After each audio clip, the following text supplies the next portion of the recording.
ذاکری training classes برائے خواتین۔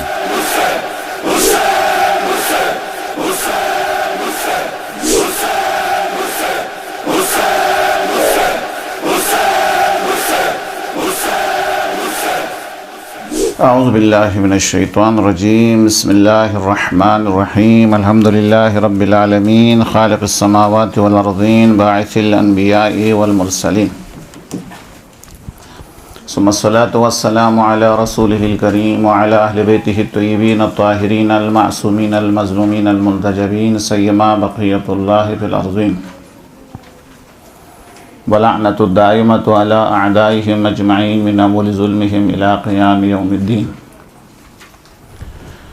اما بعد فقد قال الحکیم فی کتابہ العظیم وهو اصدق الصادقین وقولہ الحق۔ بسم اللہ الرحمن الرحیم، اللہ اخرجکم من بطون امہاتکم لا تعلمون شیئا وجعل لکم السمع والابصار والافئدہ لعلکم تشکرون۔ صلوات پڑھ لیجیے محمد وعلی محمد۔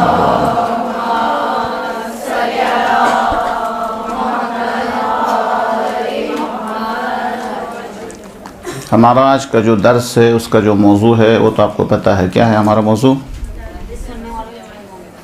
پہلے سننے والوں کے آداب۔ ابھی دیکھتے ہیں کہ سننے والے ان کے اندر ادب ہے یا نہیں ہے۔ خود سورہ مبارکہ یہ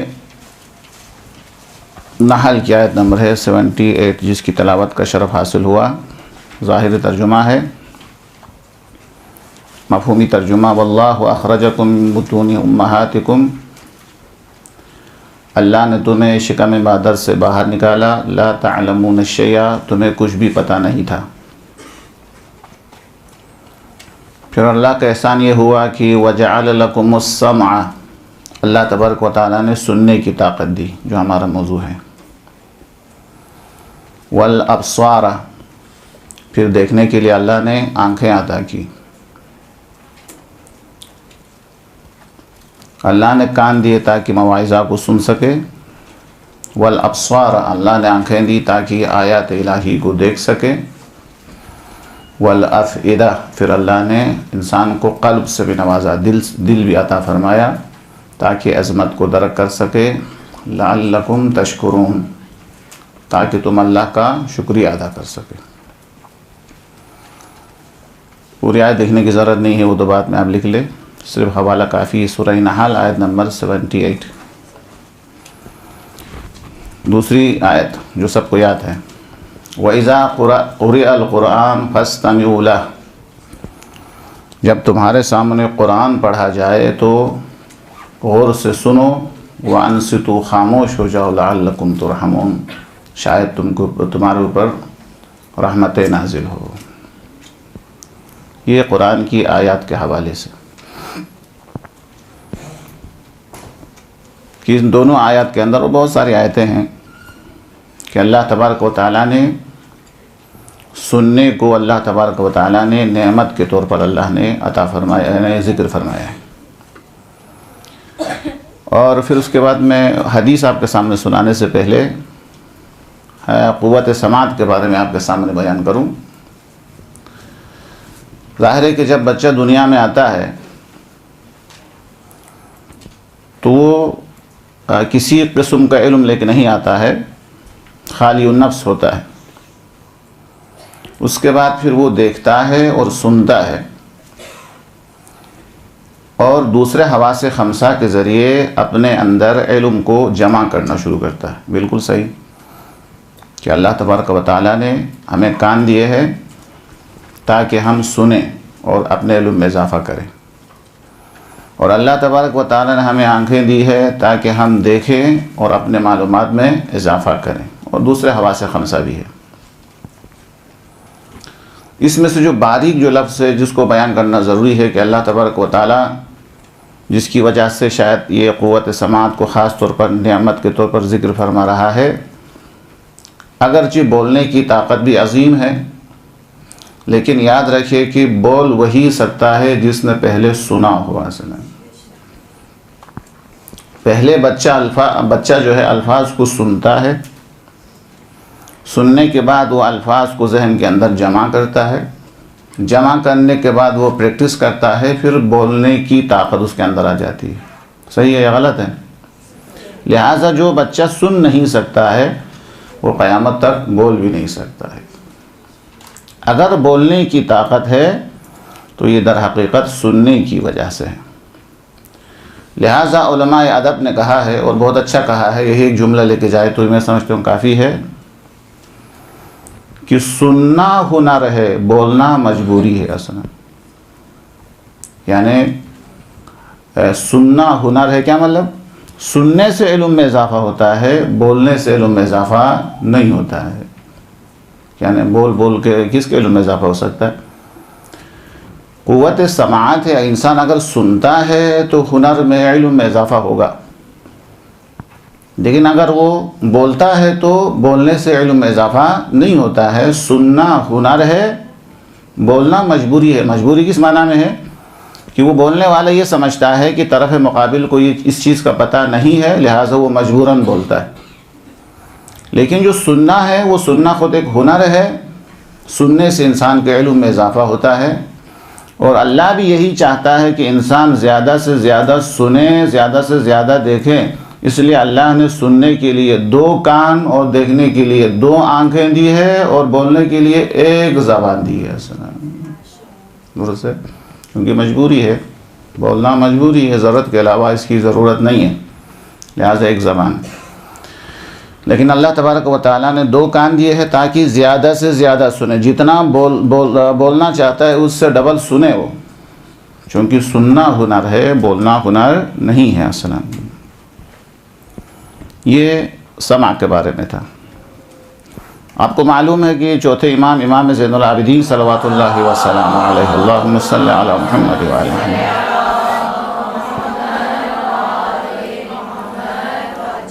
آپ کی جو ہے ایک کتاب ہے، کتابچہ ہے جس کو کہہ سکتے ہیں، بہت بڑی کتاب تو نہیں ہے، رسالۃ الحقوق، اس میں آپ نے چند جملے ارشاد فرمائے۔ آپ اس کو بھی شاید لکھنا ضروری نہیں ہے، آپ صرف مفاہیم لکھے کافی ہے، باقی آپ کہیں بیان کرنا چاہے تو رسالہ حقوق سے اس خطبے کو چند جملے ہیں جو میں آپ کے سامنے الفاظ کے ساتھ بیان کرتا ہوں۔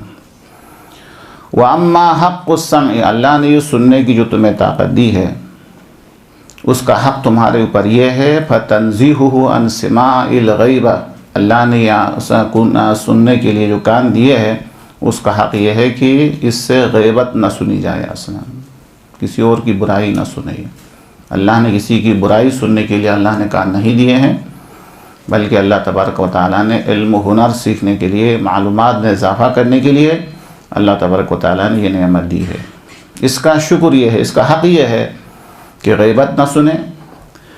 وَسِمَاعِ مَا لَا يَحِلُّ سِمَاعُهُ، اور وہ چیزیں جس کا سننا حلال نہیں ہے شریعت کے اندر، جس نے کان دیے ہیں اس نے منع کیا ہے جن چیزوں کو سننے کا، اور وہ چیزیں نہ سنا جائے، یہ پہلا حق ہے۔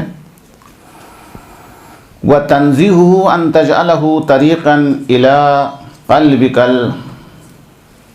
یعنی اور ایک حق جو کان کا ہے تمہارے اوپر وہ یہ ہے کہ تمہارا کان ایسا راستہ نہیں ہونا چاہیے جس سے تمہارے دل کے اندر ہر چیزیں جائیں، الا یہ ہے کہ ان چیزوں کے لیے اس کان کو، انسان کو جو ہے وہ باز رکھنا چاہیے، یعنی آمادہ رکھنا چاہیے کہ جس کے اندر بہترین نصیحت کی باتیں موجود ہو، جو فی قلبی کا خیراً، تمہارے دل کے اندر کوئی اچھی بات پہنچا دے، او تکسب بہ خلقا کریما، یا ایسی باتیں سنیں جن کی وجہ سے تمہارے اندر اخلاق پیدا ہو جائے، یہ حق ہے۔ اس کے علاوہ باقی چیزیں اس کان کے ذریعے تمہارے اندر جانے سے اس کو بچایا جائے۔ غیبت نہ سنیں، یعنی ہے جو حرام ہے ان چیزوں کو نہ سنیں، وہ آواز جو سننا حرام ہے وہ نہ سنیں، اور ہر چیز کو اس کان کے ذریعے باطن کے اندر جانے سے روک لے، صرف وہی چیزیں دل کی طرف جانے کی جو ہے اجازت دے، ان کو جانے دے جس بات کے اندر تمہارے لیے کوئی خیر کی بات ہو، یا جس کی وجہ سے اخلاق کریمہ میں اضافہ ہوتا ہو۔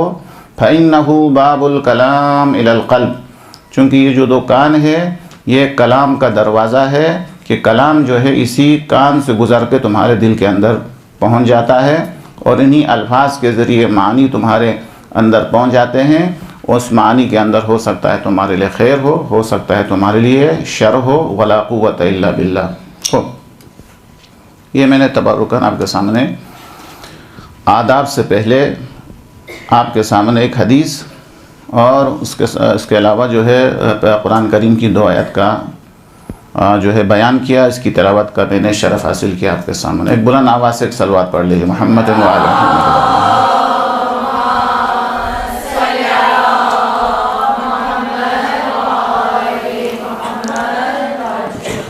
ہمارا نفس جو ہے حوض کے مانند ہے، اس حوض کے اندر پانی آتا ہے نل کے ذریعے، بالکل اسی طریقے سے ہمارے نفس کے اندر، ہماری عقل کے اندر معلومات اس کے اندر جمع ہو جاتی ہے۔ کس کے ذریعے؟ کان کے ذریعے، آنکھوں کے ذریعے، باقی حواس خمسہ کے ذریعے۔ حدیث کے اندر آپ لوگ بھی بیان کرتے ہوں گے یقیناً، حدیث کے اندر آیا ہے، تعجب ہے اس انسان کے اوپر، اسے اس بات کا تو خیال ہے کہ پیٹ میں کیا ڈالا جا رہا ہے، لیکن انہیں یہ خیال نہیں ہے ان کے ذہن کے اندر کیا ڈالا جا رہا ہے، ان کے باطن کو خراب کرنے کے لیے کیا چیزیں اس کے اندر جا رہی ہے، اسے خیال نہیں ہے۔ لہٰذا پیٹ کے اندر جو چیزیں ڈالتے ہیں اس سے زیادہ اہم یہ ہے کہ اسے خیال رکھا جائے کہ میرے ذہن کے اندر کیا چیزیں داخل ہو رہی ہے، تو اس لیے اس کے آداب ہیں۔ اب میں آتا ہوں آداب کی طرف، 2-3 آداب میں بیان کروں گا، پھر آپ سے پوچھوں گا کہ آپ بھی بتائیں کہ سننے والے کے کیا کیا آداب ہونا چاہیے۔ سننے والے کے آداب میں سے سب سے پہلا ادب جسے خیال رکھنا ضروری ہے، اسے پتہ ہونا چاہیے کہ وہ کس کو سن رہا ہے، کن کی باتیں سن رہا ہے، یہ بہت زیادہ اہم ہے۔ آپ کو معلوم ہونا چاہیے، ہمارے نوے امام جواد علیہ السلام کا یہ جملہ ہے،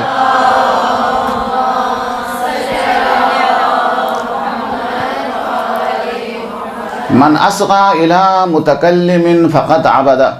اگر کوئی شخص کسی بولنے والے کو سن رہا ہوتا ہے تو یہ سننا اس کی بندگی کرنے کے برابر ہے، عبادت کے برابر ہے، گویا کہ وہ اس کی بندگی کر رہے ہیں۔ اب یہ دیکھیے، جس طریقے سے کسی تحریر کو پڑھنے کے لیے پوری توجہ کا ہونا ضروری ہے، توجہ کے بغیر وہ نہیں پڑھ سکتا ہے، بالکل اسی طریقے سے جب تک پوری توجہ نہ ہو وہ سن بھی نہیں سکتا ہے۔ سننے کے لیے پوری توجہ کی ضرورت ہے، یعنی اس کے پورے اعضاء و جوارح متوجہ ہو جاتا ہے، یعنی اس باقی کام سے متوجہ ہو چھوڑ کے، توجہ کو چھوڑ کے جب سننا شروع کریں گے تو وہ پھر سن سکتا ہے، وہ سمجھ سکتا ہے۔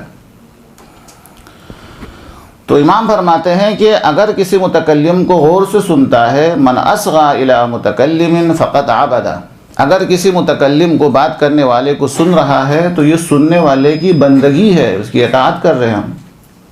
پھر امام فرماتے ہیں کہ اگر یہ بولنے والا اگر خدا کی طرف سے بول رہا ہے تو فقط عبد اللہ، یہ خدا کی بندگی کر رہا ہے، اور اگر یہ بولنے والا جس کو ہم سن رہے ہیں خدا نہ کرے شیطان کا نمائندہ ہے اور اس کی باتیں اگر ہم سن رہے ہیں تو شیطان کی بندگی ہے۔ تو اس سے کیا نتیجہ خاص ہوتا ہے؟ ہمیں معلوم ہونا چاہیے کہ ہم کس کو سن رہے ہیں، یہ جو سنانے آئے ہیں یا جس کو ہم سننا چاہتے ہیں وہ کس کی کا نمائندہ ہے، کس کی طرف سے بولنے آیا ہے۔ لہٰذا مجالس کے حوالے سے بھی معلوم ہونا چاہیے کہ جس کو ہم مجلس پڑھنے کے لیے بلا رہے ہیں وہ کس کا نمائندہ ہے۔ اگر وہ اللہ کا نمائندہ ہے، انبیاء کا نمائندہ ہے، اللہ کا نمائندہ ہے، اللہ کی طرف سے بول رہا ہے، یا اللہ کی بندگی ہے۔ لیکن اگر وہ سامراج کا ایجنٹ ہے، وہ کسی اور مقصد کے لیے کام کر رہا ہے، اسے اسلام کی کوئی فکر نہیں ہے، اسلام سے زیادہ اپنی عظمت دکھانے کی اسے فکر ہے کہ میں کتنا بڑا علامہ ہوں، ظاہر ہے کہ یہ اللہ کی بندگی نہیں ہے۔ سب سے پہلا ادب یہ ہے کہ سننے سے پہلے جو بیان کرنے کے لیے آیا ہے، جو مقرر ہے، جو معلم ہے، جس کی آواز کو ہم سننے کے لیے آئے ہیں، اس کی عظمت کا خیال ضروری ہے۔ میں جملہ معترضہ آپ کے سامنے بیان کروں۔ قرآن کریم کے آداب کے اندر ایک ادب کیا ہے؟ ترقی ہے۔ جب قرآن پڑھے تو کبھی پہلے تصور کرنا چاہیے کہ میں اپنے استاد سے سن رہا ہوں، چند دن کے بعد اسے یہ تصور کرنا چاہیے اب استاد بیچ سے ہٹ گیا کہ میں خدا کے رسول سے سن رہا ہوں، پھر اسے یہ خیال آنا چاہیے کہ میں جبرائیل امین سے قرآن سن رہا ہوں، پھر اسے خیال آنا چاہیے کہ ڈائریکٹ خدا سے سن رہا ہوں۔ یہ کلام، یہ ترقی ہے۔ اصل متکلم کو بیچ میں لانے سے کلام کی عظمت میں کیا ہوتا ہے؟ اضافہ ہوتا ہے، ظاہر ہے۔ یا اگر قرآن پڑھ رہا ہے اس وقت اس کو یہ خیال کرنا چاہیے، ایک دفعہ یہ خیال کرنا چاہیے کہ میں استاد کے سامنے سنا رہا ہوں، پھر اسے خیال آنا چاہیے کہ میں اللہ کے رسول کو قرآن سنا رہا ہوں، پھر اسے خیال آنا چاہیے کہ جبرائیل کے سامنے تلاوت کر رہا ہوں، پھر اسے خیال آنا چاہیے جس کی کتاب ہے اس کو میں قرآن سنا رہا ہوں، اس کی کتاب اس کو پڑھ کے سنا رہا ہوں۔ تو اس میں کیا ہوگا؟ متکلم چینج ہونے سے، متکلم تبدیل ہونے سے، باعظمت ہونے سے قرآن کی تلاوت کے اندر کیا ہوتا ہے؟ ہاں، اس کی عظمت میں اضافہ ہوتا ہے، لطافت میں اضافہ ہوتا ہے، شرافت و کرامت میں اضافہ ہوتا ہے، انسان کے نفس پر اثر کرنے میں اثر انداز ہے یہ۔ لہٰذا ہمیں یہ دیکھنا ہے کہ معلم جو ہے، جو ہمارا ٹیچر ہے، جو ہمیں سنانے کے لیے آیا ہے، اس کا کردار سامنے رکھنا ضروری ہے۔ وہ خود کہاں سے پڑھا ہوا ہے، کہاں سے یہ علم حاصل کر رہا ہے، اسے دیکھنا ضروری ہے۔ سننے والے چاہے نہ تعلیمی میدان ہو، چاہے مجالس کا میدان ہو، آداب میں سے پہلا ادب، ذمہ داری میں سے پہلی ذمہ داری ہم سننے والے کی، ہم بانی مجلس کی یہ ہے کہ جو پڑھنے والا ہے وہ کیا ہو؟ اگر خدا کا نمائندہ ہے تو پھر اللہ تبارک و تعالیٰ کی بندگی ہے، اجر و ثواب مل سکتا ہے۔ ورنہ اگر آپ کو پتہ ہے عزاداری کے حوالے سے ممبر کے اوپر کیسے کیسے لوگ آئے ہیں، کیا کیا باتیں سناتے ہیں، اسلام کی عظمت کے بجائے اپنی عظمت سنانے کی کوشش کرتا ہے۔ یہ امام حسین علیہ السلام کے ممبر کے ساتھ خیانت بھی ہے کہ بانی مجلس نے مجلس کو اس لیے منعقد کیا ہے تاکہ قرآن کا بیان ہو، امام حسین کی عظمت کا بیان ہو۔ یہ ایسی تقریریں کرتے ہیں جس کے اندر اپنی زیادہ شہرت ہو، اپنی زیادہ تعریف ہو اور اپنے بارے میں لوگ اچھا سمجھیں۔ تو سب سے اہم مسئلہ کیا ہوا؟ معلم کے بارے میں۔ اب معلم کی شرائط تو میں نہیں بیان کر سکتا، یہ دیکھنا چاہیے۔ بس ایک واقعہ سناتا ہوں تاکہ انسان جو ہے اس شرط کے بارے میں تھوڑا سا حساس ہو جائے۔ وہ یہ ہے کہ ایک عالم دین کے بارے میں کہا جاتا ہے کہ وہ صرف با اخلاق آدمی سے ملاقات کرتے تھے، یعنی بد اخلاق سے نہیں ملتے تھے۔ اب آہستہ آہستہ چوکیدار کو بھی پتہ چل جاتا تھا کہ یہ آیت اللہ کس سے ملاقات کریں گے، کس سے ملاقات نہیں کریں گے۔ تو ایک دفعہ ایک شخص آیا تو چوکیدار نے اس عالم کا چہرہ دیکھا اور کہا کہ فارسی میں کہا کہ نہیں، آپ نہیں مل سکتے ہیں، شما اخلاق نہ داری، آپ میں اخلاق نہیں ہے۔ حاجی آغا با اخلاق لوگوں سے ملتے ہیں، آپ میں اخلاق نظر نہیں آتے، آپ ملاقات نہیں کر سکتے۔ اس کو غصہ ہے، ناراض ہو گئے اپنے اندر، اور اس نے سوچا کہ میں تو علم اخلاق کا سب سے بڑا ٹیچر ہوں۔ واپس چلا گیا اور علم اخلاق کا ٹیچر تو تھا ہی، کئی جلدوں کی کتاب بھی لکھ کے لائے۔ چند سال کے بعد دوبارہ آیا، مجھے حاجی آغا سے ملنا ہے۔ چوکیدار نے چہرہ دیکھ کے کہا نہیں، آپ نہیں مل سکتے ہیں کہ شما اخلاق نداری، آپ کے اندر اخلاق نہیں ہے۔ تو اس نے کہا میں علم اخلاق کا استاد ہوں، میں علم اخلاق کی کتاب کا مصنف ہوں۔ تو وہ چوکیدار اس سے کہتا ہے کہ میں کب کہہ رہا ہوں کہ تمہیں علم اخلاق نہیں آتا ہے؟ علم اخلاق کا جاننا الگ ہے، کردار میں علم اخلاق ہونا الگ چیز ہے۔ تو لہٰذا معلم کے بارے میں دیکھنا ہے وہ صرف علم اخلاق کا درس دیتا ہے یا اس کے اندر بھی کوئی اخلاق ہے۔ یہ ہنر کے بارے میں صرف بیان کرتا ہے تو یا واقعاً کوئی ہنر ہے؟ تو سب سے پہلا معلم کا خیال رکھنا ضروری ہے۔ آدھا گھنٹہ ویسے میں ضائع کر کے آیا ہوں، ابھی ٹائم بہت کم رہ گیا، تو یہ پہلی شرط ہے۔ سننے والوں کی دوسری ذمہ داری یہ ہے کہ جب ہم نے اس کو استاد سمجھ کے سننا شروع کیا، ہم نے اسے معلم بنایا، ہم نے اس کو استاد سمجھا، تو جب استاد سمجھا ہے، دیکھ بھال کے جب استاد کو انتخاب کرتا ہے، دیکھ بھال کے مقرر کو انتخاب کرتا ہے، تو پھر ہماری ذمہ داری یہ ہے اس کو باپ سے زیادہ احترام دیا جائے۔ باپ سے زیادہ والد کا احترام ہے، قرآن نے بیان کیا ہے۔ استاد کا احترام، پڑھنے والے کا احترام، سننے والوں کی ذمہ داری ہے، چاہے سننے والا شاگرد ہو یا مجلسیں سننے والا ہو، جو بھی زیر منبر ہے اس کو چاہیے کہ جیسا والد کا احترام کرتا ہے اس سے زیادہ اس کا احترام کرے۔ سکندر کا واقعہ ہے، وہ اپنے والد سے زیادہ ٹیچر کا احترام کرتا تھا۔ لوگوں نے پوچھا وہ والد ہے، یہ استاد ہے، اس کا زیادہ احترام؟ تو وہ وجہ یہ بیان کرتے تھے میرے والد میرے صرف جسم کی تربیت کرنے والا ہے، میرے استاد میری دنیا و آخرت دونوں کی تربیت کرنے والا ہے۔ یہ سکندر سے بھی مروی ہے۔ اور اس سے بھی بڑی بات سید رضی کے حوالے سے کہ سید رضی تحفہ قبول نہیں کرتے تھے کسی کا۔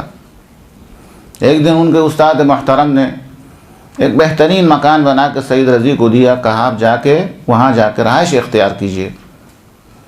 انہوں نے استاد سے بھی معذرت کر لی، کہا نہیں، میں چونکہ کسی کا ہدیہ کسی کا احسان اپنے اوپر نہیں لیتا، میں کسی سے ہدیہ قبول نہیں کرتا، کسی کا احسان نہیں رہنا چاہتا ہوں میں، حتیٰ میں والدین بھی کچھ دیا تو اس وقت بھی منع کرتا ہوں، ہم کے والدین ہیں کہ میں والدین کو بھی بہت سے تحفے کے اندر والدین کو بھی منع کر چکا ہوں، مجھے ایک مکان قبول نہیں ہے، یہ مکان میرے لیے منظور نہیں ہے، چونکہ ہدیہ قبول کرنے سے انسان احسان کے اندر آ جاتا ہے۔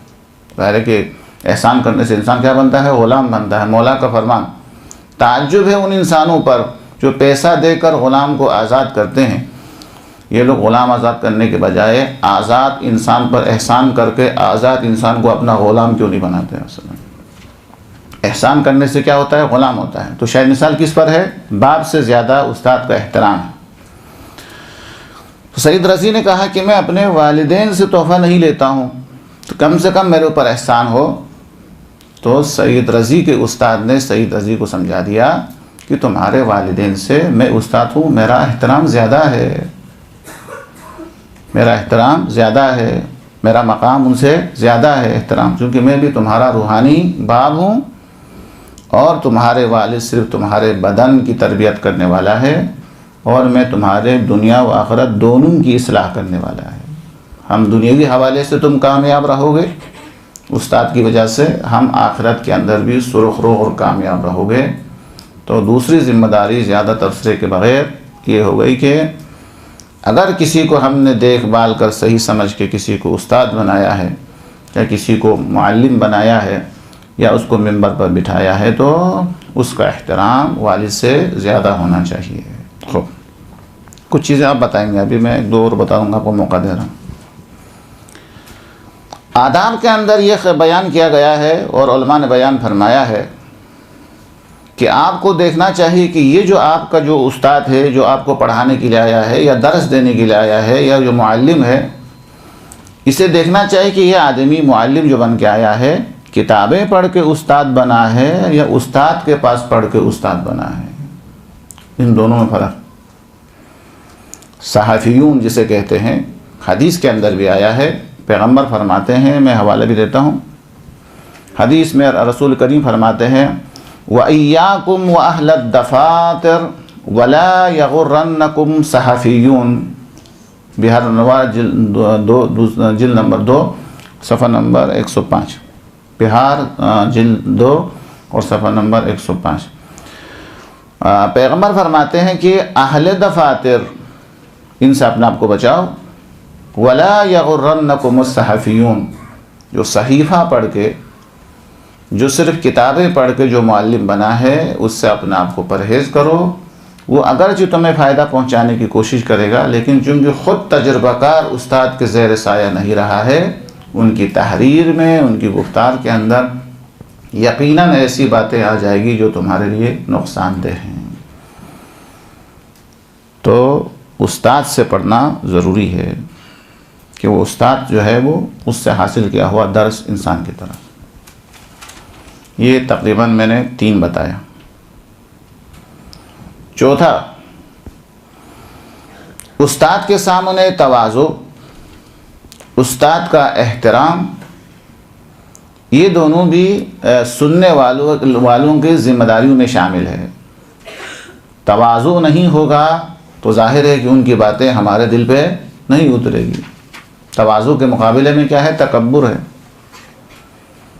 استاد زمین کو آباد کرنے والے پانی کے مانند ہے اور سننے والے آباد ہونے والی زمین کے مانند ہے۔ بقول شاعر کے ہرگز نہ خورد آب زمینے کی بلند است، اگر پانی سے زیادہ زمین بلند ہو تو وہ زمین کبھی آباد نہیں ہو سکتی۔ تواضع اور انکساری سننے والوں کی ذمہ داریوں میں شامل ہے، اس کے بغیر وہ سیراب نہیں ہو سکتا ہے۔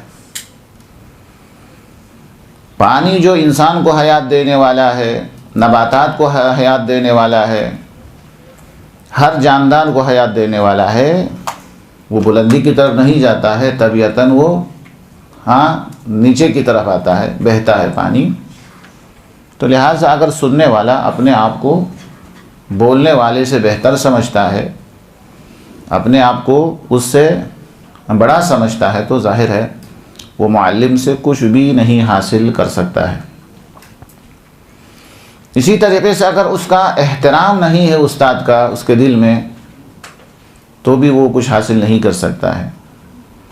زمانہ قدیم کے اندر کتنے لوگ جو کامیاب رہیں، وہ اس وجہ سے کامیاب رہیں، وہ استاد کو اتنا احترام دیتے تھے کہ استاد درس کے لیے گھر سے نکلنے سے پہلے دروازے پہ کھڑے ہو جاتے تھے،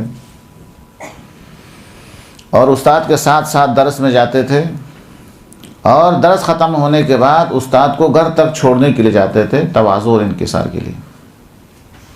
اور اس سے بھی زیادہ شاید لوگوں کے تعجب والی بات ہو کہ کتنے کامیاب افراد ایسے ہیں کہ وہ لوگ اس لیے کامیاب ہوئے کہ وہ درس کو اتنی اہمیت دیتے تھے کہ جس طریقے سے ایک اچھا کام کرنے کے لیے ہم صدقہ نکالتے ہیں، وہ ہر درس سے پہلے صدقہ نکالتے تھے تاکہ اس درس کا احترام اس کے دل کے اندر بیٹھ جائے۔ تو ظاہر ہے اتنا تواضع اور اتنا احترام، اتنی عزت اگر ہو تو اللہ تبارک و تعالیٰ بھی اس احترام کی وجہ سے، اس تواضع کی وجہ سے اس ایسے شخص کو، ایسے سننے والے کو اللہ تبارک و تعالیٰ سیراب فرماتا ہے۔ اصل یہ غالباً چوتھا ہو گیا۔ پانچویں آداب میں سے ایک ادب یہ ہے کہ اگر ہم سامعین ہیں، سننے والا ہے، تو استاد کے سامنے اپنا چہرہ بھی ایسا رکھے جیسا کہ درس کا شوق رکھتا ہے، اپنا لباس سے بھی اندازہ ہو جائے کہ یہ آدمی علم دوز ہیں، اور دل بھی جو ہے وہ، اور ذہن بھی، اور آنکھیں بھی، اور کان بھی، سب کے سب متوجہ ہونا چاہیے کس کی طرف؟ استاد کی طرف۔ السلام اس سے کیا ہوگا؟ ظاہر ہے کہ پڑھنے والا استاد ہوشیار ہوگا، اسے پتہ چلے گا کہ میرا درس کا یہ لوگ احترام کرتے ہیں اور اس کو غور سے سنتے ہیں اور اس پر یہ عمل کرنے کی کوشش کرتے ہیں۔ تو سننے والوں کی ذمہ داریوں میں اہم ایک ذمہ داری یہ ہے کہ پڑھنے والے استاد کو ظاہر بھی کرے، یعنی ایک ہوتا ہے اندر سے احترام، ایک ہوتا ہے احترام کو ظاہر کرنا، شوق کو ظاہر کرنا۔ جیسے عدالت کے بارے میں کہا جاتا ہے، عدالت معاشرے میں ہونا کافی نہیں ہے، عدالت نظر بھی آنی چاہیے۔ تو عدالت ہونا الگ چیز ہے، اور عدالت کا معاشرے کے اندر ظاہر ہونا ایک الگ چیز ہے۔ مقام ثبوت الگ ہے، مقام اثبات الگ ہے۔ انسانوں میں سے ہم میں سے بہت سارے ایسے ہیں کہ حقیقت میں کچھ اور ہے لیکن نظر کچھ اور آتے ہیں۔ لیکن بہرحال مقام اظہار کا بھی ایک خاص ایک اثر ہے، خاص ایک اہمیت ہے۔ لہٰذا ہمارا چہرہ میں جو سننے والے ہیں، ان کا چہرہ، ان کا لباس، ان کا قلب، اس سے یہ ظاہر ہونا چاہیے کہ وہ علم سے محبت کرنے والا ہے، علم کا شوق رکھنے والا ہے۔ اچھا، پھر شوق کے حوالے سے بھی تھوڑا سا قصہ آپ کے سامنے اشارہ کروں، تفصیلات تو آپ کو نہیں بتاؤں۔ جناب موسیٰ علیہ السلام صاحب شریعت نبی ہے، صاحب شریعت ہے۔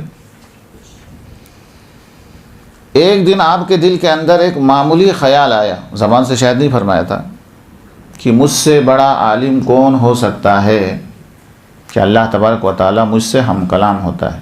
جیسا ہی یہ خیال آیا تو اللہ تبارک و تعالیٰ نے سفر کرنے کا حکم دیا کہ موسیٰ سفر پہ نکل گئے۔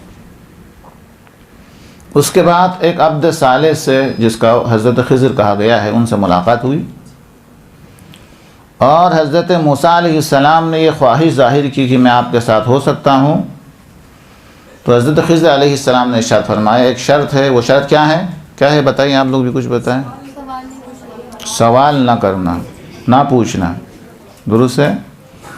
اور اس کے بعد فرمایا، یہ اصل نقطہ یہاں پہ جس کے لیے میں نے قصہ سنایا، اصل نقطہ یہاں پہ انہوں نے کہہ دیا کہ تم صبر ہی کس طرح کر سکتے ہیں جس چیز کا تمہیں کچھ پتہ ہی نہیں ہے۔ یہ دھماکہ والا الفاظ تھا اصل میں۔ وہ سمجھ رہے تھے کہ مجھ سے بڑا عالم کون ہو سکتا ہے، لیکن انہوں نے تو فرمایا کہ تم کس سے ہاں وَكَيْفَ تَصْبِرُ، کس طریقے سے صبر کر سکتے ہیں جس کے اوپر تمہیں علم ہے ہی نہیں، تمہارے جس کے بارے میں تمہیں پتہ ہی نہیں۔ پھر کیا ہو گیا آپ کو پتہ ہے کہاں، یہ کون سی سورہ میں ہے یہ واقعہ؟ احسن، سورہ کہف کے اندر یہ واقعہ موجود ہے۔ کشتی کے اندر بیٹھ گئے اور کشتی کو سوراخ کرنا شروع کر دیا۔ تو حضرت موسیٰ کی شریعت کے اندر کسی اور کے مال کا احترام، یہ شریعت کی بنیاد ہے۔ دوسرے کے مال کو نقصان پہنچانے سے بچانا یہ ہر شریعت کی بنیاد ہے۔ جناب موسیٰ کو کیا نظر آیا؟ ان کی جو شریعت ہے کہ دوسرے مال کا احترام، یہ تو پامال ہو رہا ہے۔ فوراً کہہ دیا کہ آپ چاہتے ہیں کہ لوگوں کو غرق کریں۔ پھر اور آگے بڑھے، پھر کیا ہوا؟ جی پہلا یہ واقعہ ہوا دیوار والا۔ پہلے والا واقعہ دو بچے وہاں سے آ رہے تھے، ایک کو لا کے طالبان کی طرف ذبح کر دیا، ہاں ذبح کر دیا انہوں نے۔ تو یہ شریعت ظاہری کا دوسرا ہے، ایک مال کا احترام، ایک جان کا احترام۔ ظاہر ہے کہ حضرت موسیٰ کیسا خاموش رہ سکتے؟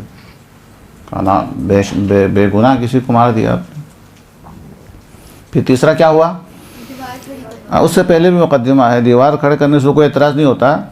ایک شہر کے اندر داخل ہوئے، اس شہر کے اندر کسی نے بھی مہمان نہیں بنایا، سب دروازہ بند کر دیا، نہ کھانے کو دیا نہ مہمان بنایا، سب نے دروازہ بند کر دیا۔ تو ایک دیوار جو گرنے کے نزدیک تھی انہیں گرا کے بنا بھی دیا۔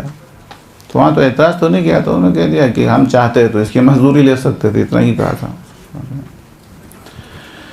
تو کہنے کا مطلب کیا ہے؟ کہنے کا مطلب یہ ہے کہ تواضع اور احترام، ایک تو تواضع اور احترام کہ حضرت موسیٰ نے یہ نہیں کہا کہ یہ کیا کر رہا ہے کہ میں صاحب شریعت نبی ہوں، میں اللہ سے ہم کلام ہوتا ہوں، میں کلیم اللہ ہوں، یہ کام آپ کا غلط ہے۔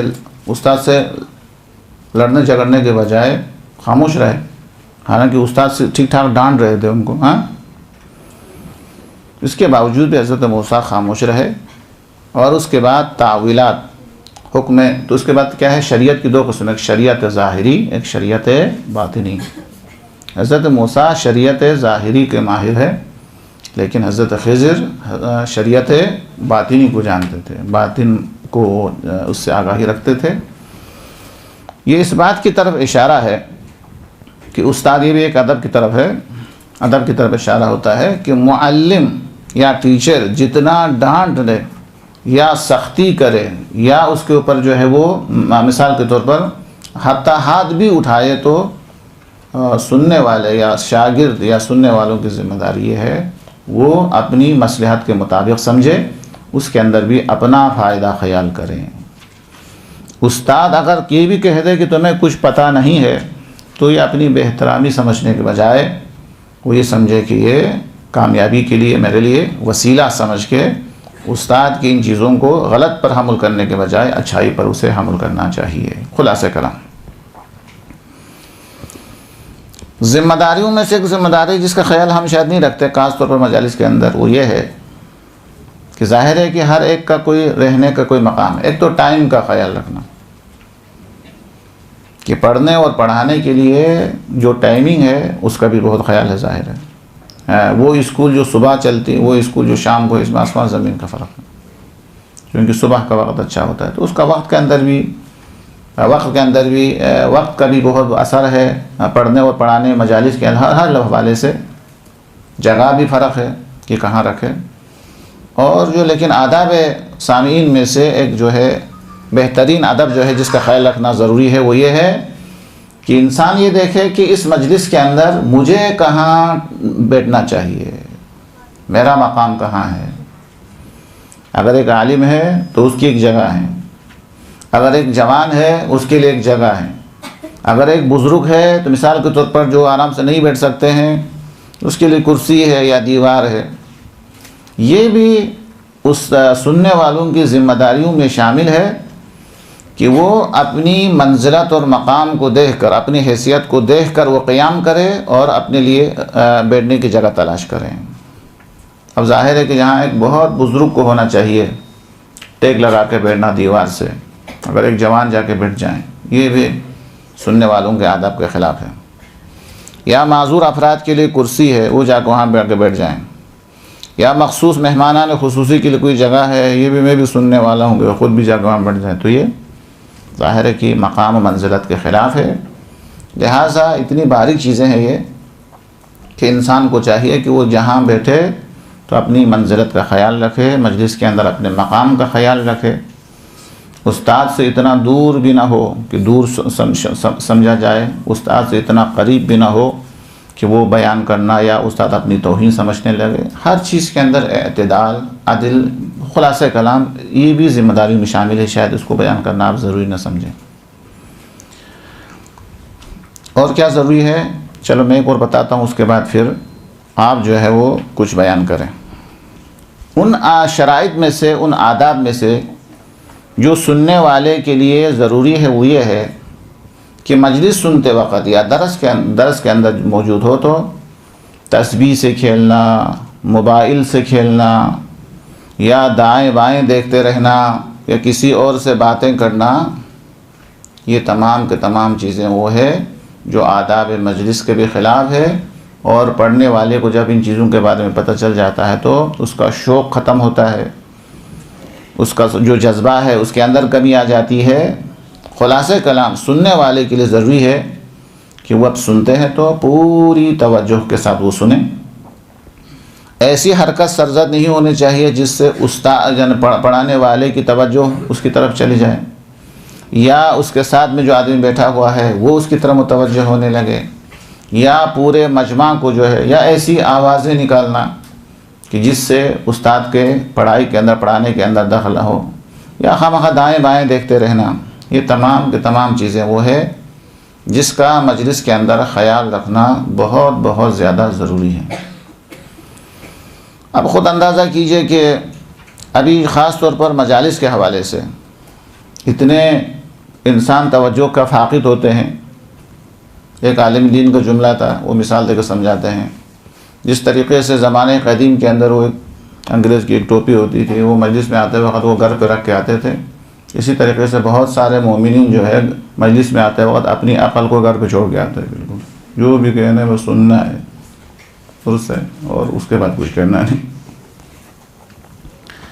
اس سے بھی تعجب کی بات یہ ہے کہ اس کا میں خود ہی گواہ ہوں کہ ایک مجلس کے اندر اس مجلس میں تو خود میں بھی نہیں تھا کہ وہ اللہ کے ناموں میں سے جبروت کا معنی بتا چکے تھے کہ جبروت کسے کہتے ہیں، جبروت کا معنی کیا ہے، ترجمہ کیا ہے، مفہوم کیا ہے۔ دوسرے دن وہ تاکہ وہ مجلس کو ادامہ دے سکے، انہوں نے مجمع سے سوال کیا کہ میں آپ سے سوال کر رہا ہوں، پوچھ رہا ہوں، کل آپ میں سے اکثر موجود تھے، اب بتائیے کل کے مجلس کے اندر میں نے جبروت کا جو معنی بتایا تھا وہ کیا ہے؟ یا آپ یقین کریں ایک نے بھی نہیں بتایا۔ تو ظاہر ہے کہ یہ بہت ہی زیادہ سننے والے کے اوپر ظلم ہے۔ پڑھنے والا کئی گھنٹہ تیاری کر کے آتا ہے، آپ خود اندازہ رحمانیہ صاحب نے لکھا ہوگا تو ایک کتاب سے تو نہیں لکھی، تو اس کے لیے محنت کر کے، آپ خود بھی ماشاءاللہ آپ لوگ بھی پڑھنے والے، آپ لوگوں کو بھی پتہ ہے کہ تیاری، اگر تیاری کر کے پڑھنا، اگر منہ میں جو آتا ہے وہ بولنا ہے، اس کے لیے تو ماشاءاللہ ذمہ داری کے ساتھ اگر پڑھنا ہے تو اس کے لیے تیاری کی ضرورت ہے۔ بانی مجلس نے اس مجلس کے انعقاد کے لیے کتنی زحمتیں اٹھائی، کتنا خرچ کرتا ہے۔ ایک گھر کے اندر اگر کوئی مجلس رکھنا چاہتے ہیں تو پورا خاندان مل کے انتظام کرنا پڑتا ہے، تب جا کے ایک مجلس منعقد ہوتی ہے۔ ہم پڑھنے والے کو یہ احساس ہونا چاہیے کہ یہ جو مجمع سامنے بیٹھا ہوا یہ جانور نہیں ہے، بھیڑ بکر نہیں ہے، اگرچہ یہ چیزیں بھی ہیں جو میں بیان کر رہا ہوں، اور ایک چیزیں آپ کو لطیفہ لگیں لیکن حقیقت ہے کہ عالم نے خود سنایا کہ وہ کہتے تھے کہ میں شروع میں جب مجلس پڑھتا تھا تو ظاہر ہے کہ الفاظ خیانت کر جاتا تھا، حالانکہ وہ اہل زبان تھے۔ وہ کہتا ہے کہ میں نے گھبراہٹ کے اندر جو ہے وہ دعا کے اندر منبر سے یہ پڑھا کہ خدایا ہم نے جتنے گناہ کیے ہیں ہمارے سارے گناہ کو قبول فرما، بولا سب نے آمین یا جتنے ہم نے گناہ کیے ہیں وہ سارے گناہ قبول فرما، بولا سب نے آمین کہہ دیتے۔ تو خیر پڑھنے والے نے زبانی غلطی کی، لیکن شاید مثال یہ ہے کہ سننے والے کو تو پتہ چل نہیں کہ اس کے اوپر آمین کہنا ہے۔ تو سننے والے کے لیے ضروری ہے کہ وہ احساس کر، پڑھنے والے کے لیے ذمہ داری ہے کہ ان چیزوں کا احساس کریں۔ اسی طریقے سے ایصال ثواب کی مجلس ہے، اب وہ بانی مجلس نے ایصال ثواب کی مجلس منعقد کی ہے تاکہ پڑھنے والے کے اندر کوئی اخلاص ہو، وہ مرحوم تک پہنچے، یا سننے والے اخلاص کے ساتھ آ جائے، ان کا اخلاص مرحوم تک پہنچے۔ اس مقصد کے لیے وہ مجلس منعقد کرتے ہیں۔ اب آنے والے کو بھی کوئی احساس نہیں کہ میں کوئی درس سننے آیا ہوں، بس صرف چہرہ دکھانے کے لیے آیا ہوں۔ پڑھنے والے کو کوئی احساس نہیں ہے بھائی یہ مسئلہ کوئی زندے کے ساتھ نہیں ہے، ایک ایسے شخص کے ساتھ ہے جو قبر کے اندر ہے، وہ بیچارے دیکھ رہے ہیں، ایک ایک خیرات کے لیے وہ ترس رہا ہے، کتنا مجبور ہے بیچارے، اس کے باوجود بھی اس کو احساس نہ ہو کہ میں کیا پڑھ رہا ہوں، کیا میرے کلام سے ان کو کوئی فائدہ پہنچ رہا ہے نہیں پہنچ رہا ہے۔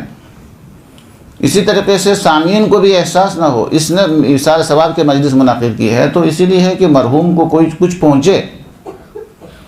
اب یہ اس کی آمد میں نہ اخلاص ہے، نہ اس کا یہاں بیٹھنے کے اندر کوئی خلوص ہے، نہ دل سے کوئی دعا اس کے لیے دعا جو ہے ہو رہی ہے، کچھ بھی نہیں ہے، تو کیا جانور اس میں کیا فرق، اس کے آنے سے مرحوم کو کیا فائدہ پہنچ سکتا ہے، اور اس کے پڑھنے سے مرحوم کو کیا فائدہ پہنچ سکتا ہے؟ مرحوم کو اس وقت فائدہ پہنچ سکتا ہے کہ جب منبر سے پڑھنے والا کچھ پڑھنے کے بعد یہ نہ دیکھے کہ لوگوں کو پسند آیا نہیں آیا، یہ دیکھے کہ خدا کو پسند آیا یا نہیں آیا۔ کیونکہ بلندی کی طرف سوچیں گے تو عمل بلند ہوگا، پستی کی طرف دیکھیں گے تو وہ آدمی جو ہے وہ پستی کی طرف چلا جائے گا۔ تو پڑھنے والے کی بہت زیادہ ذمہ داری ہے، انہی میں سے سننے والے کی بھی بہت زیادہ ذمہ داری وہ یہ ہے کہ وہ جو بیان کیا جا رہا ہے اسے قبول کرے، اسے سمجھنے کی کوشش کرے، اور یہ احساس باقی رہے کہ یہ جو بیان کر رہا ہے یہ اس لیے کر رہا ہے تاکہ معلومات میں اضافہ ہو، تاکہ عمل میں اضافہ ہو، بھلے تکرار ہی کیوں نہ ہو، کہ ایسے واقعات ہو، ایسے جملے ہو جو انہوں نے پہلے سنا ہے، پھر بھی تکرار میں بھی ایک ثواب ہے، تکرار کے اندر بھی ایک کیا نام معلومات میں اضافہ ہو جاتا ہے، کیونکہ واقعات جو بیان کرتے ہیں تو واقعات پورے واقعات کو بھی عام طور پر بیان نہیں کرتے، حدیث کے اندر بھی ایک حصے کو بیان کرتے ہیں، پوری حدیث ہم نہیں سناتے ہیں۔ آپ میں سے کتنے ایسے ہیں کہ جو حضرت زہرا کا واقعہ، ایک صلوات پڑھیں محمد وآل محمد کو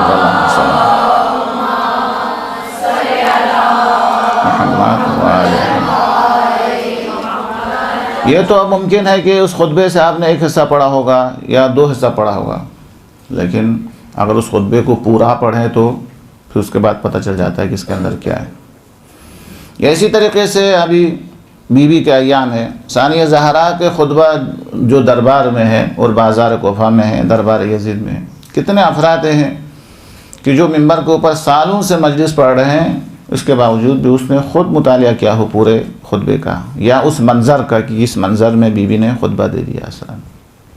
تو ان چیزوں کا خیال رکھنا بہت زیادہ ضروری ہے کہ توجہ سے سنیں اور ایسی حرکتیں نہ کرے جس سے پڑھنے والے کے شوق کے اندر کمی آ جائے۔ توجہ شرط ہے، توجہ سے سننا ضروری ہے اور اخلاص کے ساتھ سننا ضروری ہے، اور عبادت سمجھ کے، میں نے پہلے حدیث سنا دی کہ سننا عبادت کے برابر ہے، اور اس کو یہ احساس ہونا چاہیے اگر میرے معلومات میں اضافہ نہ بھی ہو جائے تب بھی خدا کی خاطر سن رہا ہوں، اس کو سننا کلام خدا کو سننے کے برابر ہے، اللہ تبارک و تعالیٰ کو سننے کے برابر سمجھ کے اسے اہمیت دینا، توجہ دینا، اور اہمیت کے ساتھ جو ہے وہ سننا ضروری ہے۔ اب اسی کی ضمن کے اندر آپ سے پوچھنے سے پہلے آپ کے سامنے بیان کروں، چل اس کو بات بیان کرتا ہوں، اگر آپ کے ذہن کے اندر اس کے علاوہ کوئی ذمہ داری ہو سکتی ہے تو ایک دو آپ بھی بیان کریں ماشاءاللہ، کہ آپ لوگ خود بھی اہل منبر ہے، میں تو ناچیز ہوں، میرے پاس تو اتنا زیادہ، بتائیے آپ ان میں سے کچھ آپ کے ذہن کے اندر ہو جو اس بیان کے اندر نہیں آیا ہو، کچھ تو اور بیان کرنے والا ہوں میں۔ اور کیا ہونا چاہیے، سننے والے کی کیا ذمہ داری ہونی چاہیے؟ جی کوئی ذمہ داری نہیں ہونی چاہیے، ٹھیک ہے، اچھی بات ہے جی۔ اخلاص ہونا چاہیے تو بتا دیا، توجہ ہونی چاہیے، ہاں جی جی احسن تم، یہ ایک اچھا نکتہ ہے، ایسا سننا چاہیے جس طریقے سے ان کو پتلے سے پتہ نہ ہو۔ یہ میں بتانے والا بھی نہیں تھا، لیکن بہرحال آپ نے چھیڑ لیا تو اس کو بھی بتا دوں. آپ کو پتہ ہے کہ مولا کائنات رسول کی موجودگی میں، رسول کے دنیا کے اندر موجود ہوتے ہوئے بھی ایسا ہی خطبہ دے سکتے تھے جس طریقے سے رسول کے بعد آپ نے خطبہ دیا، لیکن مولا نے کبھی ایسا خطبہ ارشاد نہیں فرمایا رسول کے ہوتے ہوئے.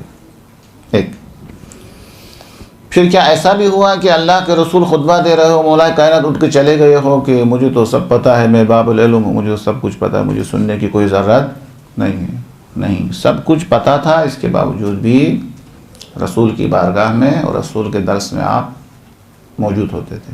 اور اس سے بھی تعجب کی بات یہ ہے، جسے آپ نے فرمایا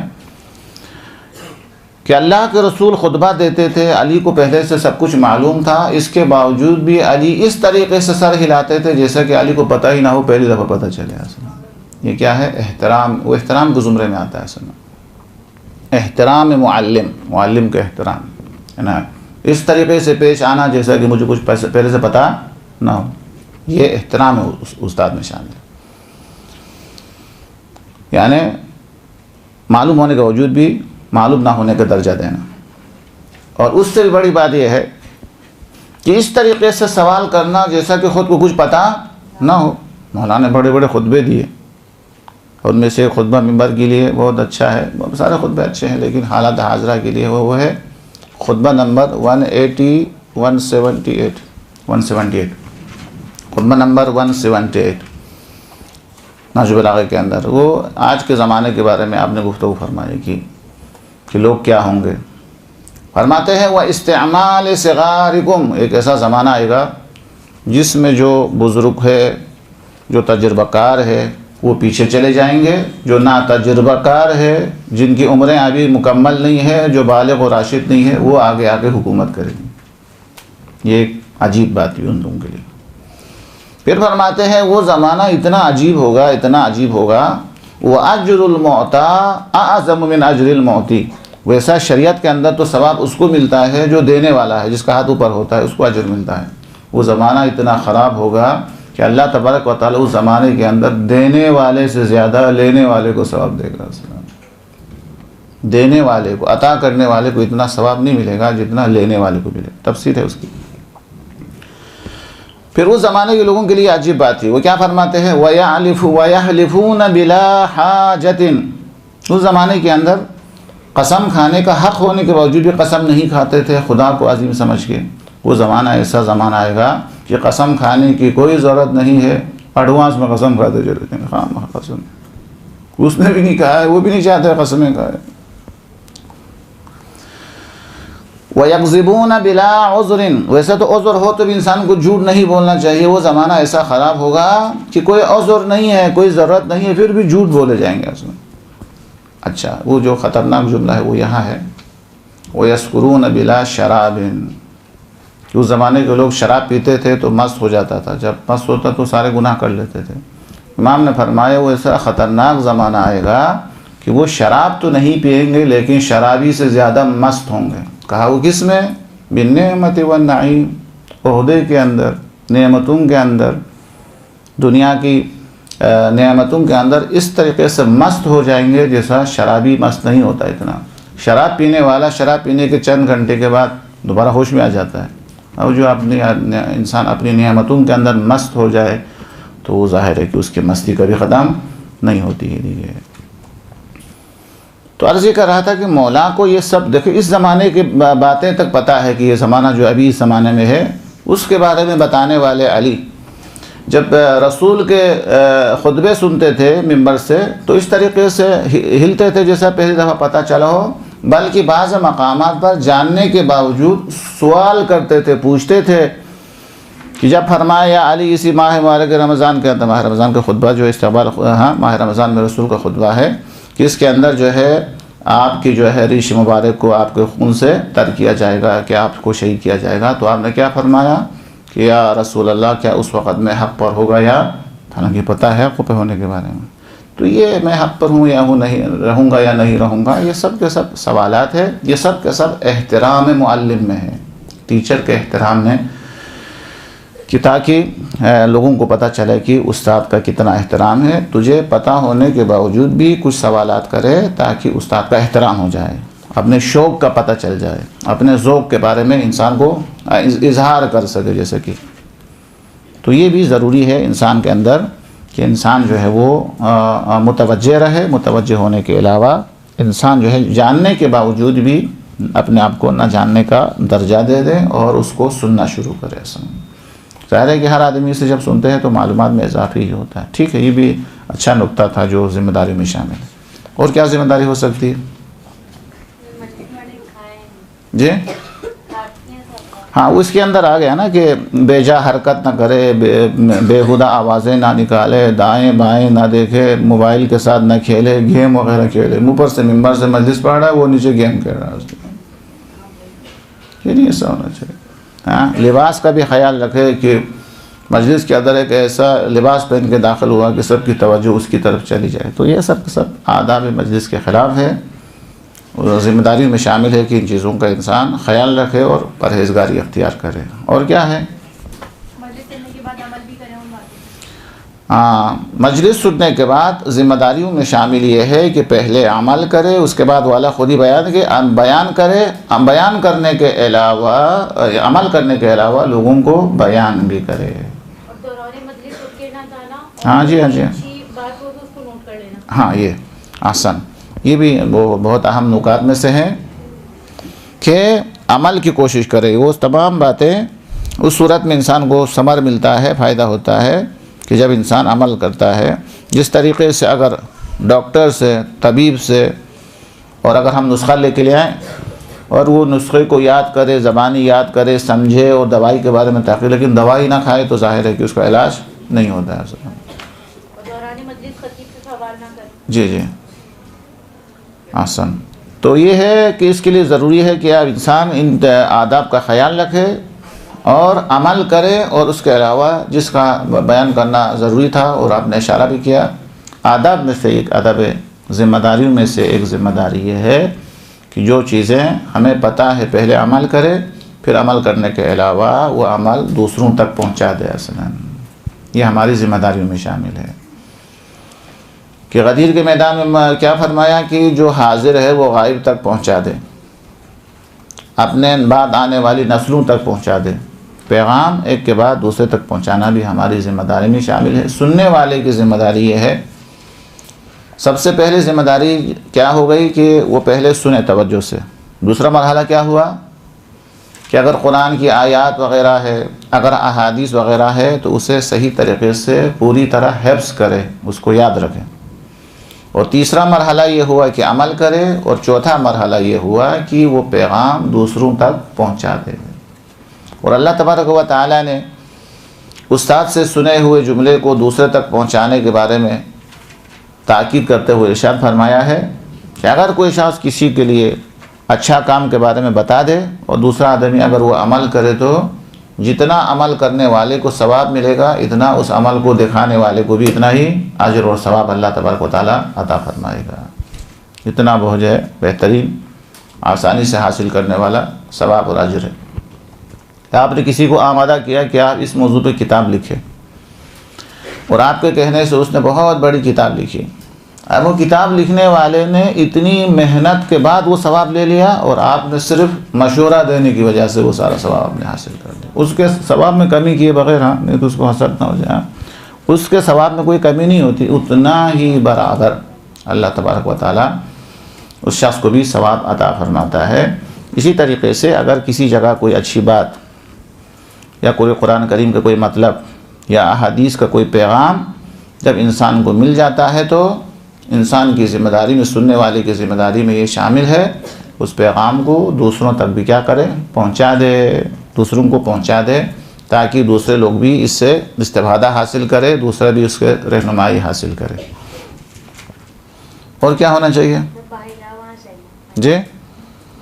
جی عملاً حجاب ہو، لباس ہو، یہ تمام چیزیں اس کے اندر ہونی چاہیے. خوب، جو سب سے زیادہ میں اہم سمجھتا ہوں وہ یہ ہے کہ ممبر سے جو مجلس سننے کے بعد، جسے میں تجربے کی روشنی کے اندر بہت سمجھتا ہوں، وہ یہ ہے کہ پڑھنے والے کو یہ احساس دلانا بھی، البتہ وہ اشاروں سے، لطافت سے، دشمنی کے بغیر، تذلیل کے بغیر اسے یہ احساس دلانا چاہیے کہ ہم آپ کی تقریر سمجھتے ہیں، ہم جانور نہیں ہیں، ہاں آپ نے کوئی تیاری نہیں فرمائی ہے، آپ نے ہمارا وقت ضائع کیا ہے۔ ایسا اگر مجلس کے اندر سننے والوں میں سے اگر ایک آدمی بھی، ہر مسجد کے اندر اگر ایک آدمی بھی ایسا ہو جو پڑھنے والے خطیب کے بارے میں یہ خیال رکھتا ہو کہ یہ ہمارا ٹائم ضائع کر رہا ہے، یا واقعاً وہ ہمیں فائدہ پہنچانے کی فکر میں ہے، تیاری کر کے آیا ہے، یا بغیر تیاری کے ہمیں جو ہے ہمارا وقت ضائع کر رہا ہے، اگر اسے خدا نہ کرے ایسا پتہ چل جائے کہ یہ ہمیں جانور سمجھ رہا ہے، کہ اپنا ٹائم پاس کر رہا، ہمارا ٹائم ضائع کر رہا ہے، بہترین ذمہ داریوں میں سے ایک اہم ذمہ داری یہ ہے کہ اشاروں سے، توہین کے بغیر، کسی کے سامنے ذلیل کیے بغیر اس پڑھنے والے کو یہ پیغام پہنچانا بہت زیادہ ضروری ہے۔ اور مجھے تعجب ہوتا ہے بہت ہی نام رکھنے والے افراد، ان کے بارے میں پوچھا کہ پچھلے سال کی مجلس آپ کے پاس موجود ہے ریکارڈنگ؟ تو انہوں نے کہا جواب دیا کہ ہم ان کی تقریر جو ہے ریکارڈ نہیں کرتے ہیں، چونکہ ہر سال ان کی تقریر ریپیٹ ہوتی ہے۔ درست ہے۔ تو اس طریقے سے ریپیٹ کسی حد تک تو صحیح ہے، جیسا کہ آپ نے یہاں ایک مجلس پڑھی، سننے والا الگ ہے، اور کسی دوسری جگہ ڈیفینس میں جا کے پڑھی، آپ نے کسی اور جگہ پڑھا جہاں پہ سننے والے مختلف ہے، تو وہ تو اچھی بات ہے، اس میں کوئی حرج نہیں ہے۔ پچھلے سال بھی وہی پڑھی تھی، آئندہ سال بھی کوئی تیاری نہ کرے کہ جب امام کی شہادت کے دن آئے گا تو وہی جو پچھلے سال جو پڑھا تھا وہ تو ان کے ذہن کے اندر نہیں ہوگا۔ وہ سامعین اپنی ذمہ داری کا احساس نہ کرنے کی وجہ سے، سننے والے کو یہ پتہ ہی نہیں چلتا کہ پچھلے سال بھی اسی مقرر نے یہ مجلس پڑھی تھی، لیکن اس کا موضوع کیا تھا، موضوع تک یاد نہیں رہتا تو مطالب کہاں یاد رہتے ہیں۔ یہی وجہ ہے کہ مجالس کے اندر وہ آثار علمی لحاظ سے، ثواب اجر کے لحاظ سے اپنی جگہ پر ہمیں وہ آثار نظر نہیں آتے جو نظر آنا چاہیے۔ وہ کیا ہے؟ 15 سال 16 سال پڑھنے کے بعد بچہ کہاں تھا اور کہاں پہنچ جاتا ہے اسکول میں، حالانکہ اسکول کے اندر 24 گھنٹہ بھی نہیں بیٹھا ہے، 4 گھنٹے بیٹھے، 4 گھنٹے 5 گھنٹے اسکول کے اندر توجہ دینے سے، ایک تسلسل رہنے سے بچہ کہاں تھا اور کہاں پہنچ جاتا ہے۔ لکھنا نہیں آتا، آپ لکھ سکتے ہیں، کتنے علوم جو اس کو پتہ نہیں تھا ان علوم کا علم حاصل کر لیتا ہے۔ 13-14 سال چند گھنٹے پڑھنے سے، اس میں ہفتہ چھوٹی، اتوار چھوٹی، ہڑتال اپنی جگہ پر، یہ تمام کے تمام نکال کے پھر بھی وہ 10-12 سال کے بعد یہ لڑکا کہاں تھا اور کہاں پہنچ جاتا ہے۔ لیکن اس کے مقابلے کے اندر یہ عزاداری جو ایک عظیم درس ہے، یہ بچپنے سے مجلس کے اندر وہ شرکت کر رہا ہوتا ہے، 60-70 سال تک وہ پڑھ بھی رہا ہوتا ہے، وہ سن بھی رہا ہوتا ہے، وہ ترقی نظر نہیں آتی۔ وہیں کی وہیں ہے کہ من کن تو مولا سے تھوڑا آگے گیا تو بولتے یہ اپنی زبان میں تقریر کر رہے ہیں، سمجھ رہے بات؟ وہ سوچتا ہے کہ یہ اہل زبان نہیں ہے، اپنی زبان میں کچھ پڑھ رہا ہے، یہ درس نہیں ہے مجلس ہے۔ خود میرے ساتھ یہ واقعہ ہوا ہے کہ ایک دفعہ میں نے توحید کے اوپر مجلس پڑھی، توحید کی درس، توحید کے جو ہے وہ درس جو ہے ظاہر خشک ہوتا ہے، تو ایک بزرگ نے کہہ دیا یہ تو درس ہو گیا، مجلس دوبارہ رکھ دے، سمجھ بات؟ چونکہ منکن تو مولا سے تھوڑا آگے گیا تو پھر وہ ان کی اجنبی ہے اصلا۔ تو پھر ممبر پہ جانے والوں کی خیانت ہے یہ کہ قوم کو آگے لے جانے کی فکر نہیں کرتے ہیں، لوگ کو آگے لے جانے کا ان کی سوچ نہیں ہے۔ ابھی تو ماشاءاللہ آپ خود ممبر پر جانے والے ہیں اکثر، تو آپ خود ہی بتاتے، اگر جیسے میں نے مجھ سے بھی یہ سوال ہوتا، کربلا کے اندر اس سوال ہوا تھا کہ بتائیے مولانا صاحب، ٹھیک ہے اس وقت جب علی اکبر کے اوپر جب سینے میں برچھی لگی تو درد ہوا ہوگا، سب کچھ ہوا ہوگا، لیکن اب تو 1000 سال سے زیادہ گزر گیا کہ وہ تو جنت میں آرام فرما رہے۔ ایسا تو نہیں ہے کہ وہ جنت میں آرام فرما رہے، ہم خواہ یہاں رو رہے ہیں اصلا، مثلا اس قسم کے سوالات آئیں گے۔ تو ممبر پر جانے والے کے پاس اس کا شافی جواب ہونا چاہیے، اس کے پاس لوجک ہونی چاہیے کہ بھائی ہم ان کے درد کی وجہ سے تو نہیں گریہ کرتے ہیں، بلکہ گریہ کرنے کا راز سوز جگر ہے، علامت حیات ہے، حق مظلومیت کی حمایت ہے، اور آنے والے امام کے انتظار کی، ظہور کی تیاری ہے۔ جوابات اس کے پاس ہونے چاہیے، نہیں تو سوالات۔ اب ایسی مجلسیں پڑھے کہ جس کے اندر آپ آگے نہیں بڑھیں گے، جب آگے بڑھیں گے تو سوالات آپ کے سامنے آئے، جب سوالات آپ کے سامنے آئے گا تو پھر ہمارے علم میں اضافہ ہوگا۔ لہٰذا ہمیں بھی پڑھنے والوں کی بھی ذمہ داری ہے کہ وہ سوالات اگر وہ نہیں کرتا ہے تو بھی خود کرے اور اس کا جواب دے دے کہ مجالس کا فلسفہ کیا ہے، یہ صرف اسی درد کی وجہ سے ہے نہیں، یا اور بھی اسباب ہے جس کے لیے مقاصد کو بیان کرے کہ کیا مقصد ہے۔ مقاصد کو بیان کرنے کے علاوہ جو اعتراضات ہونے والا ہے، اعتراضات ہونے سے پہلے ان کے جوابات ان کے پاس ہونے چاہیے۔ لیکن ہمارا موضوع تو یہ سننے والوں کی ذمہ داری، سننے والے کی ذمہ داری یہ ہے کہ وہ اپنی عقل، اپنے عاقل ہونا، ہوش و حواس ہونا، کہ دوسرا آدمی جو پڑھ کے گیا ہے وہ ہمیں جانور سمجھ کے ایسی باتیں کر کے چلے گئے ہیں جو حقیقت سے کوئی تعلق نہ ہو، اسے اظہار کرنا، پھر تکرار کرتا ہوں، بے ادبانہ نہیں، تزلیل کی شکل میں نہیں، بلکہ اشارے سے، لطافت سے اس کو بیان کرنا ضروری ہے۔ اگر تکرار ہے یا کوئی فائدہ نہیں ہے یا ایسی چیزیں ہیں جو عملاً اس کا کوئی تعلق نہیں ہے، یا اہم کو چھوڑ کر مہم کے پیچھے چلا گیا ہے۔ ہر کام کے اندر ایک اہم ہے، ایک مہم ہے۔ اہم اور مہم کی مثال کیا ہے؟ ایک آدمی پانی کے اندر غرق ہو رہا ہے، وہ بھی مجھ پر واجب ہے۔ اب یہاں بچانے کے لیے جو رسی وغیرہ ہے یا وہ جگہ وغیرہ ہے وہ غصبی ہے، اس سے بچنا بھی ضروری ہے، یعنی غصب سے بچنا بھی مجھ پر ضروری ہے اور جان بچانا بھی ضروری ہے۔ تو ظاہر ہے کہ یہاں اہم اور مہم کے اندر جان بچایا جائے گا، اس کو جان بچانے کی کوشش کی جائے گی، نہ کہ وہ تو احکام شریعت کے اندر اہم اور مہم کا خیال رکھنا ضروری ہے۔ انتخاب موضوع کے اندر انسان کو اسی لحاظ سے موضوع کو انتخاب کرے تو ذمہ داریوں میں سے اور ایک ذمہ داری میں اضافہ ہو، وہ یہ ہے کہ اگر آپ اور ہم بانی مجلس ہے تو آنے والے مقرر کو موضوع دیا جائے کہ اس وقت یہ ایشو ہے، اس وقت یہ بیماری ہے، اس وقت یہ مرض ہے۔ ایک آدمی کے سر میں درد ہے اور وہ ہارٹ کی دوا لے کے آ جائے، کیا فائدہ ہوگا؟ ایک آدمی کو سوئی کی ضرورت ہے، وہ سوئی کی جگہ پر ایک بہترین کوئی اور چیز لا کے آئے تو کیا فائدہ ہوگا؟ جو انسان کی ضرورت ہے، جو جس وقت اس کی ضرورت ہے وہ اسے بیان کیا جائے۔ تو سامعین یا بانیان مجلس کی اہم ذمہ داریوں میں سے جسے میں بہت زیادہ اہمیت دیتا ہوں وہ یہ ہے کہ استاد بہترین ہونے کے علاوہ استاد کے لیے اور مجلس پڑھنے والے کے لیے موضوع کا انتخاب، اور موضوع کو بھی حالات حاضرہ کو دیکھ کر۔ حالات حاضرہ میں سے کچھ موضوعات تو بالکل کامن ہے، جیسے والدین کا احترام، دوستوں کا خیال، ہمسائے کا خیال، یہ تو بالکل کسی وقت بھی موضوع بن سکتا ہے۔ اس کے علاوہ بھی ہر زمانے کے اندر مختلف واقعات ہوتے ہیں، مختلف حالات پیش آتے ہیں، مختلف ایشوز دشمن کی طرف سے ہمارے سامنے آ جائے تو سننے والے سامعین کی بھی ذمہ داری ہے، اس سے زیادہ بانیان کی یہ ذمہ داری ہے کہ ان موضوع کی نشاندہی کرے اور پڑھنے والے کو اسی موضوع پر پڑھنے کا پابند کیا جائے۔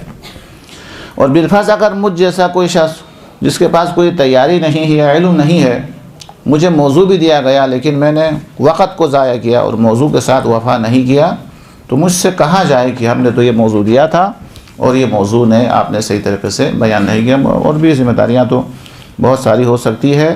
بہرحال ان کی ذمہ داریوں میں سے ایک یہ ہے کہ سننے والے کی ذمہ داری میں سے یہ ہے جیسے ہماری طرح کوئی اہل زبان نہ ہو اور الفاظ ایسے ادا کرے جو شان کے مطابق نہ ہو یا بالکل برمحل نہ ہو تو اس سے درگزر کر دینا۔ یعنی سامعین کی ذمہ داری میں سے ایک ذمہ داری یہ ہے وہ الفاظ کے پیچھے نہ جائے، الفاظ کے جو مطالب ہے اس کے پیچھے چلا جائے۔ غواص کو موتی کی طلب ہے نہ صدف کی، جو پانی کے اندر جاتا ہے اس سے وہ صدف نہیں چاہیے بلکہ صدف کے اندر جو موتی ہے وہ اس کی تلاش ہے۔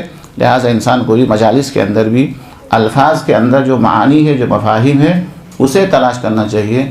الفاظ کیسا ادا ہوا، لہجہ کیسا تھا، انداز بیان کیسا تھا، اس کے پیچھے نہیں جانا چاہیے۔ وہ علمی یا فکری دروس کا حصہ نہیں ہے، فکری دروس کے حصے کے اندر مطالب کو دیکھا جاتا ہے۔ اور بھی بہت زیادہ مطلب ذمہ داریاں بھی ہے، لیکن وہ انشاءاللہ اس کے اوپر پلس کر کے آپ سمجھیں اور لوگوں کو سمجھا دیں گے۔ اللہ سے ہماری دعا ہے کہ اللہ تبارک و تعالیٰ کو ہم سب کو علم و ادب اور عمل سب کی توفیق عطا فرما دے انشاءاللہ۔ جل جل یا مولا جل جل اللجل اللجل اللجل اللجل اللجل يا صاحب السماء اللجل اللجل